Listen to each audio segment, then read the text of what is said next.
read through Jeremiah 29, it starts out literally with instructions, which kind of comes down to this: don't treat the circumstances that you're in as merely transitory and become complacent. While they're in captivity, well, he's instructing them: build these homes, plant these gardens, build your families, pursue peace and goodwill beyond your own interests, which means work for the good of the place where you are, not just your own interest, and pray. Imagine that. These seem to be very simple instructions, but the reality is they were resisting the very idea of any restriction. That captivity, and with the Babylonians, no less, we're not accepting that. And that's how a lot of us are. Something's about to happen and we're like, no, no, no, no, no. God would never allow that. God would never put me in that position. But he gave instructions. He didn't just, you know what I'm saying? Like, we're never out of his reach, out of his, if we surrender to him, we're never out of his control. So he wasn't just letting some wild thing happen to them.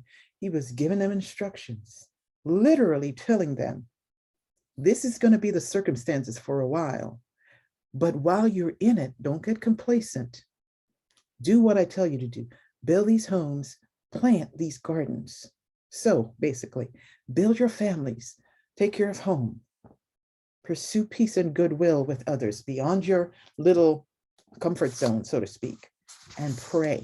You know, prayer is always from, look, I am one of these people that's always been, since I was a kid, obsessive about prayer and God's word, because I've always kind of wondered, about reaching God. You know, as a kid, you have these wild ideas about, I was kind of this space buff, and not the way it is now. You know, we have NASA and things like that.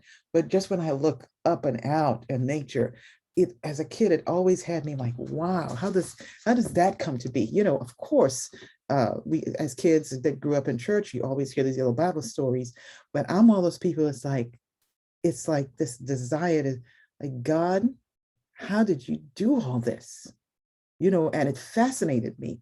So I was always almost like talking to myself, looking up, talking to God. And of course, all of that is prayer, because you're seeking him. We're seeking him.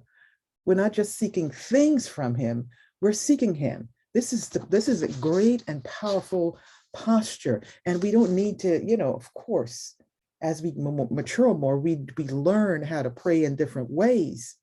But that is the fundamental value and structure of prayer, is the desire to seek God. Many times people, like, as we do with many other things, and Jesus talked about that, lip service. There's really no true seeking. Worship is lip service. Praise is lip service. Everything we do is kind of like just on the surface. But the Lord said, and Jesus said, I am looking at the heart. A 2-year-old can be sitting there, not necessarily have all the right words or even real good speech yet, and that child's heart may be seeking God, and God would respond to them. So it's a heart issue. And he was speaking to them, giving them these instructions. And it's important when God gives us instruction, because sometimes we don't really know who's speaking, right? You know, like, is that God? Is that? And he knows that too, because when you're wondering, God, is that you? That's seeking him too. You know, it's not like you're sitting around doubting, oh, well, that's, and, you know, like Jonah, oh, I'm not doing that, and going in an opposite direction. A lot of times the instructions are just, you know, things will come and you'll be like, is that God? Like for a moment, you'll be like, is that God? And one of the things I love about God is he will confirm his presence. He will confirm his promises. He will confirm his word. And so that's why we should never stop seeking him, even when we're confused, as confused can be. Seek God. The one who gives the word is the one who confirms his word and is the one who can bring it to pass. And so we should never fail to obey when we are like in restricted circumstances. God, the money is just not there. Like the woman with the issue of blood, I've tried everything, and look at my condition, physically, mentally, emotionally. It just seems like nothing's getting better. Keep seeking him. That's the core part of obedience, to seek him, even when we don't know what to do. Like, I'm talking about genuinely don't know what to do. You've tried this and it hasn't worked. You've tried that, it hasn't worked. You've tried all these options. that was like within your means. Like, okay, I've spent every last dime. I've called in every favor in my attempt to do what I believe God had called me to do. And now it seems like I am just at the end. I don't have, people not even answering my calls anymore. Every favor is dried up. I've accessed every resource I have. I've dipped into retirement. I've dipped into savings. I've dipped into the reserves. I've cashed in this. I've sold stuff. I've literally done so many things to try to, and God sees all that. But he says, what? Obey me, keep seeking me.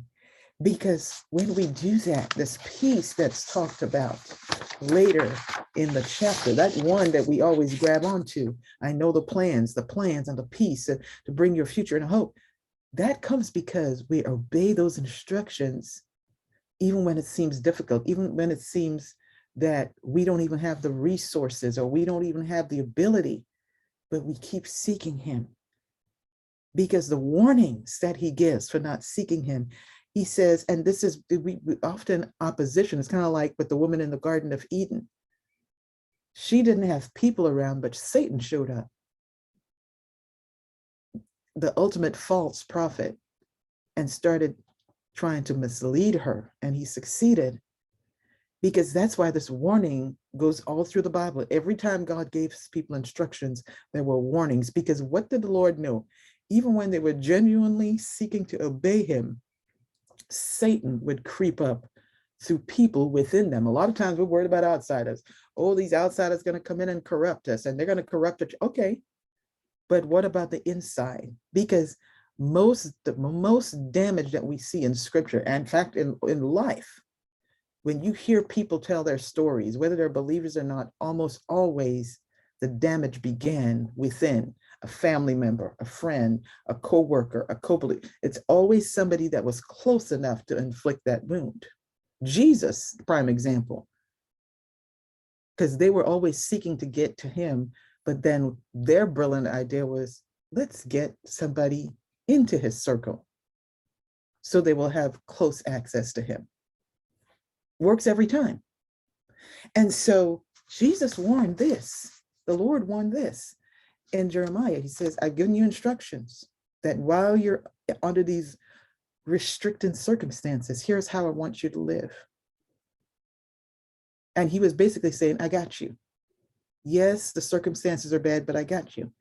But with the instructions came warnings. I love about the Bible. It says, don't be deceived by false prophets within your own company. The ones who are already with you, they would mislead you. This is what he was warning them. There were people already with you that would mislead you. They're not my prophets, they're false prophets. They sound godly, but they're not. New Testament is called what? Having the form of godliness, but denying the power. Talking about Christ, but actually being anti-Christ. That's people within. You don't have to be, if you look outside and you see an outsider, they don't have anything with, they don't have access to within, and you can spot them from a mile away. But if you have people already in your company, everybody looks like they're for God, they're talking like they're for God. Next thing you know, they're not. The Bible is saying, no, that's a false prophet. They're just there to disrupt and to destroy your peace, to tell you something opposite of what God has said. He said, don't listen to the dreamers, the interpreters of dream, basically the lie spinners. They'll say stuff that sounds good, and you can put it on a poster and you're thinking, wow, that sounds good. He says, nope. He says, the truth is what I've already told you. Only God's truth come with the promise that will be fulfilled. That verse, and those verses we always talk about. For I know the plans I have for you, plans for peace, not evil, to give you a future and a hope. And at that time, you will pray.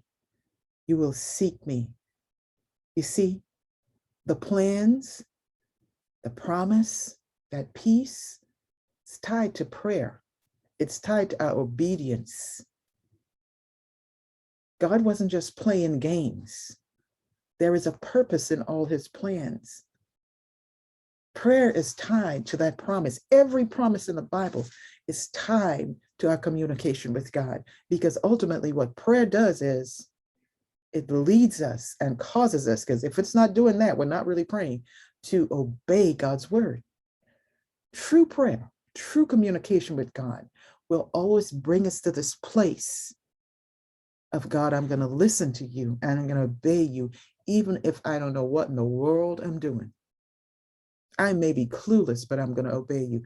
I may not have it all together, but I'm going to obey you. I may not know how to put one foot in front of the other because trouble is on every side and I feel like I'm just weak and worn out, but I'm going to obey you. That's the thing that gets rewarded. That's the thing that prayer brings out of us. Because when we surrender like that in prayer, God keeps his promise to restore us. That's the promise. But everything is tied to our communication with God. Imagine if the woman in the garden and if Adam, when they started hearing that whisper, they said, wait a minute, we're going to talk to God about that. Because the Bible tells us God would come down and walk in the garden with them, the only two people on earth at the time. This wasn't a situation where they were sitting around wondering, well, I wonder if God's available. Like we are today sometimes, it's like, man, there's a billion people on this earth. I don't think God's even paying attention to little old me.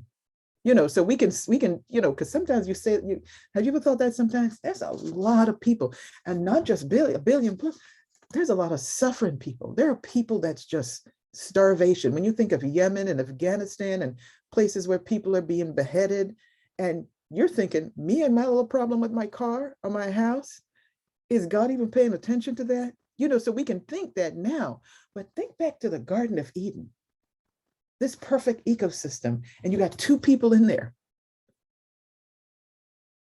You would think that if something strange or something didn't sound right, they would say, yep, the minute God comes down here, we're going to ask him about that, right? We're going to talk to him about that. That's not what they did. And so even if they had God all to themselves in this way and this kind of personal way, they failed to pray. They failed to seek him. They failed to, can you imagine? I know a lot of us say, oh, that would never be me. We do it now. You're sitting there panicking. You're sitting there, oh my God, I'm not going to have enough gas money if I buy food. Oh my God, if I get the food, I don't know how I'm going to get to work, and I don't have enough for childcare. All valid issues. So why not pray? Why not talk to God?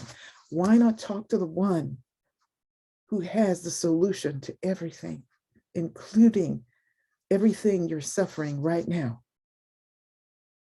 Because ultimately, that plan that he says is for peace, and that plan that he says is to give you a future and a hope is tied to seeking him. It's tied to prayer and a desire to do his will, to obey him, to listen to him, even when you don't know how you're going to do it. You may not know how you're going to do it, but that desire within says, God, I want to please you. I want to do what you asked me to do. I don't know how I'm going to do it, but I want to do it. There's this desire there.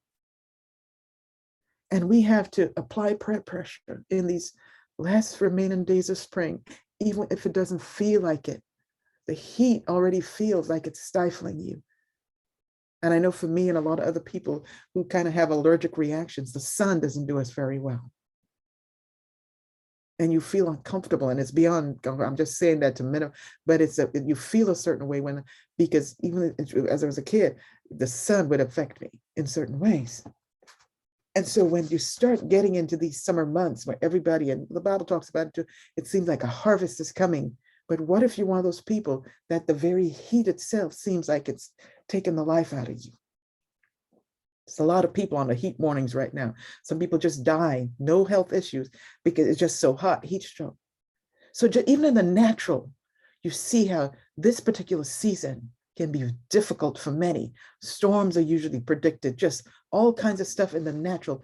But we have a God in heaven, the same God who delivered Daniel, the same God who showed up for Jacob and turned him into Israel, the same God who kept his promise to Abraham even after he disobeyed so blatantly. The same God who kept Peter as the great apostle, even after Peter denied even knowing Christ. So we have to trust this God. Keep praying, applying that prayer pressure, persist in seeking him, even if we don't have a word to say and we have to be flat on our face because we're so tired.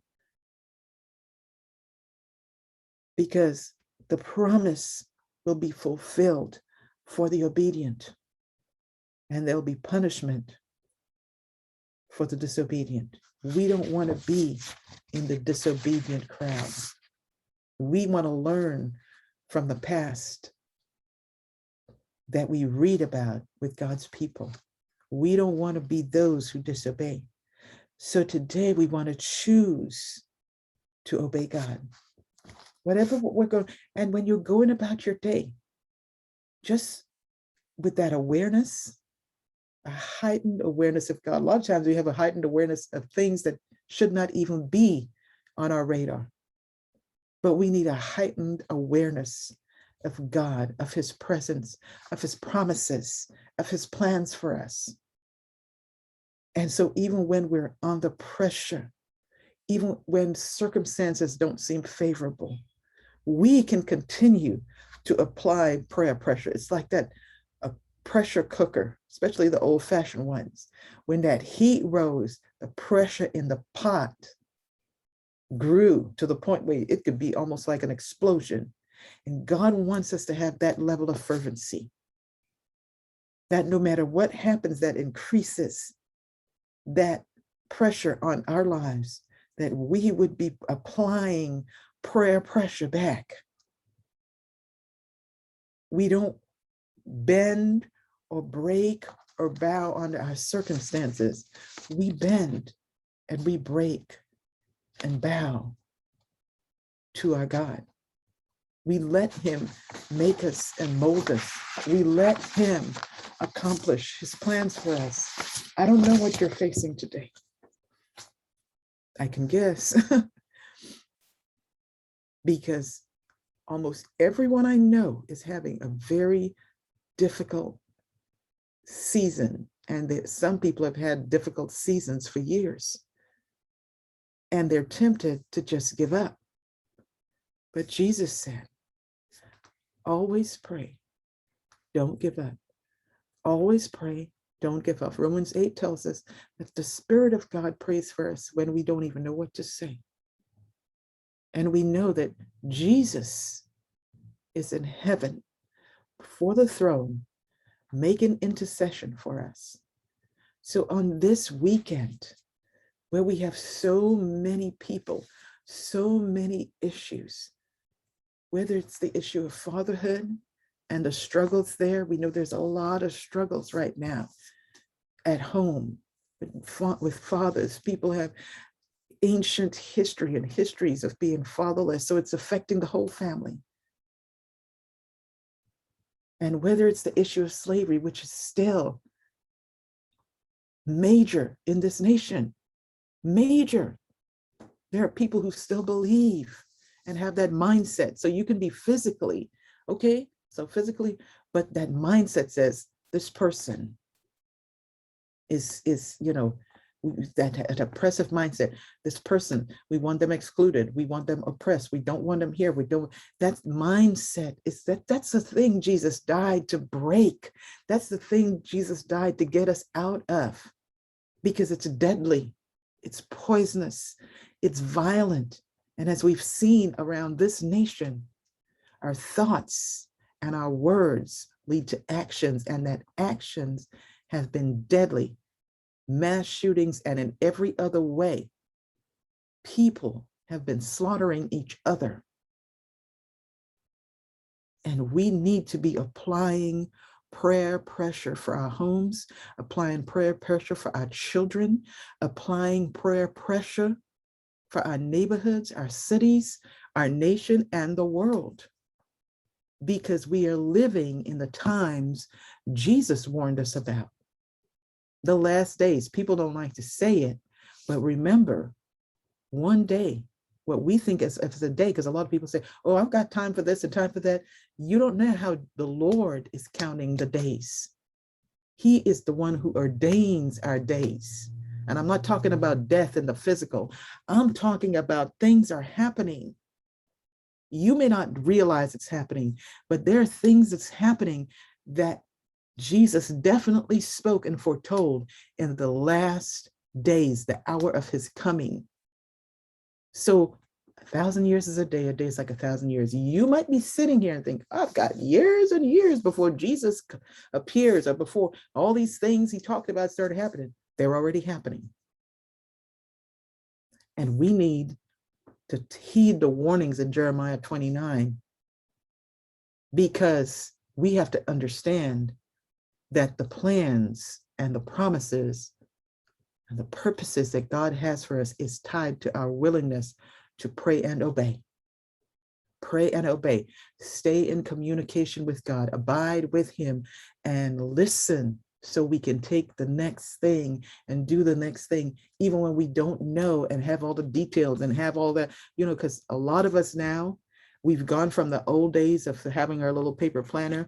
Some of us now, just because of the way life is, I pick up my phone and I've never used any GPS like activated but I'll pick up my phone and start driving, and it'll instruct me that I'm going to a certain place, not because I've programmed it, but because the phone is monitoring me. So if I get up on a Saturday and I start driving, it'll say, head this way to your office, or it's 15 minutes to, and it'll name a store, simply because the phone knows that I go to those places. So our life almost has been pre-programmed, all these gadgets that we have. So even if we don't have the typical planner and we don't intentionally put things down and drive ourselves nuts with plans, we have gadgets that will start talking to us if we make a turn on a road, because it assumes we're supposed to be going the other direction. It's easy to be hearing 50,000 voices, even when we are not like intentionally seeking out wrong voices. They just come in. When I come in the morning and I pop up my computer, because of the type of work that I do sometimes, it'll start giving me news tied to that, assuming, yep, surely I want to hear everything about every child that's been abused in America. I don't. But here's the thing. Sometimes we have to work really hard at filtering out all of those things and saying, Lord, I need to seek you about this issue. It's not that I'm not concerned about it.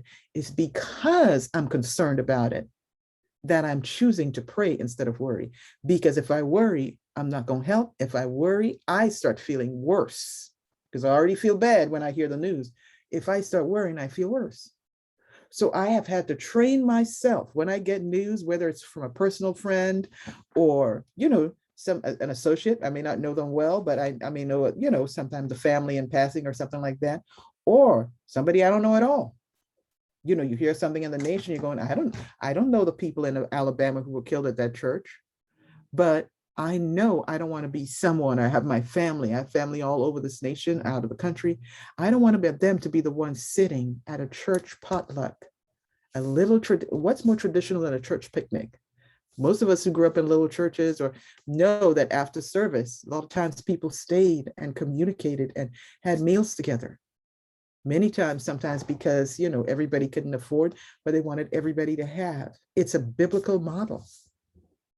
Book of Acts playing out, and somebody walks up and just shoots them right as they're in the midst of practicing their faith. We've got to be alert, awake, and abiding, praying. So you, in everything that you do this weekend, everything that you're observing, everything that you're celebrating, keep God as your focus. Keep him at the forefront. Keep praying, even if it feels as if, oh my God, everything's coming to an end. If you're constantly in this, oh my God state, every time you hear something, every time you're like, God, I just need good news. I need one, well, you have it. God is for you. His promises never die out. His plans always prevail. That's your good news today. Trust him, even if you don't know what to do next. Trust him, even if you don't have the resources, the strength, the ability to do that thing that you've already said yes to in obedience to him. Keep trusting God. He has not forgotten you, and he knows the plans.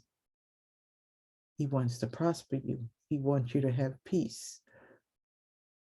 All you have to do is keep abiding, keep praying, keep applying prayer pressure